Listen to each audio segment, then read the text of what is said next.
He didn't enjoy living at his father's house, mainly because of the constant nagging. You're leaving the fan on when you exit the room. The TV's on in the living room and no one is watching. Turn it off. Close the door properly. Don't waste so much water. He didn't like how his father bothered him with those little things.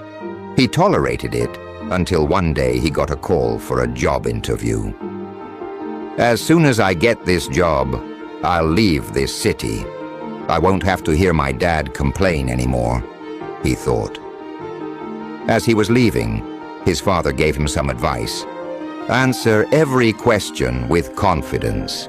Even if you don't know the answer, speak with certainty.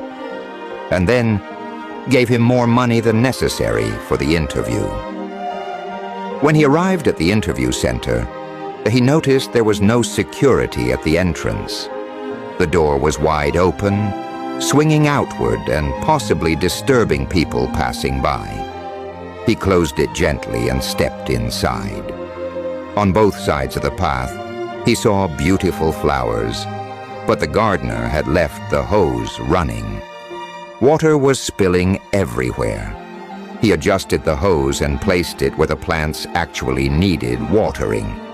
There was no receptionist, but a note said, "Interview upstairs." He walked up slowly.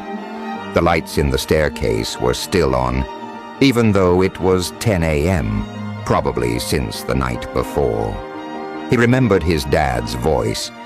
"Why are you leaving the room with the lights on?" Annoyed yet thoughtful, he looked for the switch and turned them off. Upstairs in a large hall, many candidates were waiting.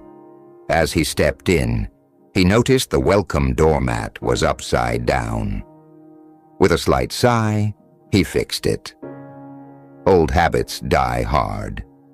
He saw the front seats were full while the ones in the back were empty.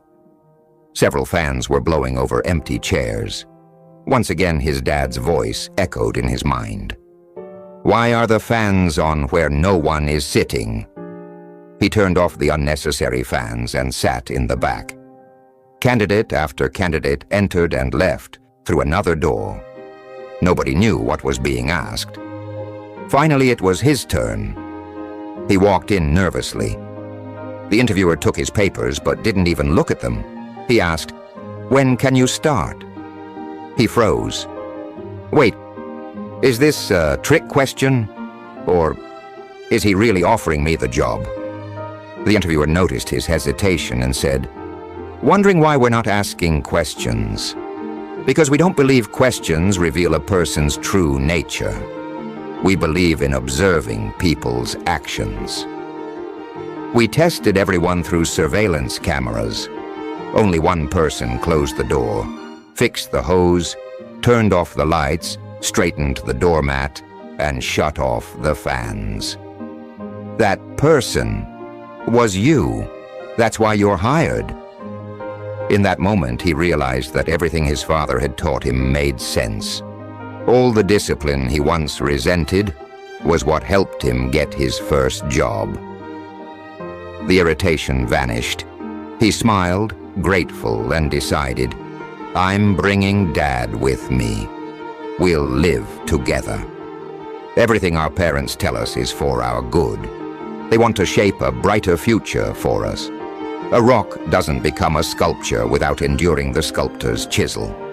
To become people of value, we must accept guidance, corrections, and love, which is exactly what our parents give us. A mother lifts a child to feed, comfort, and love. A father lifts the child onto his shoulders so they can see the world he never could. We easily feel a mother's pain, but a father's pain is often invisible, only noticed when others reveal it. At 5, our father is our teacher. At 20, he might feel like a villain, but for life. He is our guide. Mothers may grow old and live with their children, but many fathers don't know how to ask for that. Don't wait until it's too late to show love.